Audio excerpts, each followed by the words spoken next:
Hello viewers, আশা করি আপনারা সবাই ভালো আছেন। তো আজকে আমি যে ভিডিওটি নিয়ে চলে এসেছি, আজকের ভিডিওতে আমরা আলোচনা করব শীতের সময় সাধারণত কবুতরের যে সকল সমস্যা হয়ে থাকে সেই সমস্যার সমাধান। মাত্র দুইটা ঔষধ, এই সমস্যাগুলো হলে এই দুইটা ঔষধ আপনারা দিলে কবুতর সুস্থ হয়ে যাবে। তো ভিউয়ার্স, ভিডিওটি সম্পূর্ণ দেখবেন এবং যারা চ্যানেলে নতুন তারা অবশ্যই চ্যানেলটিতে সাবস্ক্রাইব করে আমাদের পাশে থাকবেন। তো ভিউয়ার্স, শীতের সময় কবুতরের যে সকল সমস্যা হয় 5 থেকে 6টা সমস্যা কবুতরের বেশি হয়। সালমোনেলা নাম্বার 1, সালমোনেলা এই সমস্যাটি হতে পারে। 2 নাম্বার আছে কবুতরের খাবার হজমের সমস্যা, সমস্যা এবং কবুতরের চোখ দিয়ে পানি পড়া বা চোখ ফুলে যাওয়া, সবুজ পায়খানা ও চুনা পায়খানা কিংবা কবুতর জীবাণু। এই যে 4 থেকে 5টা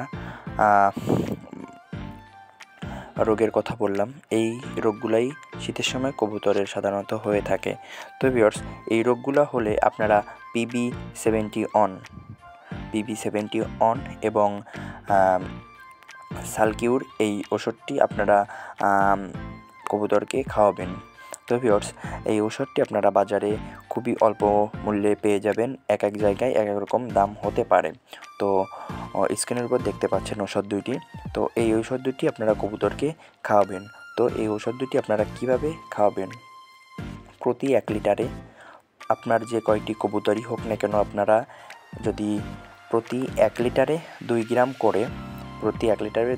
করে 4 থেকে 6 দিন আপনারা কবুতরকে এই ঔষধটি খাওয়াবেন।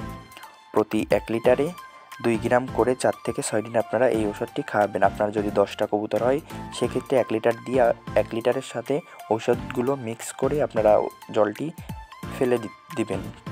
যেটুকুন আপনাদের প্রয়োজন সেইটুকুন কবুতরকে দিবেন।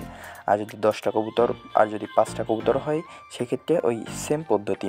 তো এইভাবে আপনারা যদি কবুতরকে এই 2টা ওষুধ খাওয়ান তো 4 থেকে 5 দিনের মধ্যে আপনার কবুতর আশা করি সুস্থ হয়ে যাবে। তো ভিউয়ার্স, অবশ্যই আপনারা বুঝতে পেরেছেন শীতে যে সমস্যাগুলো বা যে সকল রোগ হয় সেই রোগ থেকে বা রোগের সমাধান এই 2টা ওষুধ আপনারা কবুতরকে খাওয়াবেন। তো ভিউয়ার্স, আজকের ভিডিওটি এই পর্যন্তই। পরবর্তীতে আরও একটি নতুন ভিডিও নিয়ে চলে আসবো পিয়াল টেডি লফটের পক্ষ থেকে।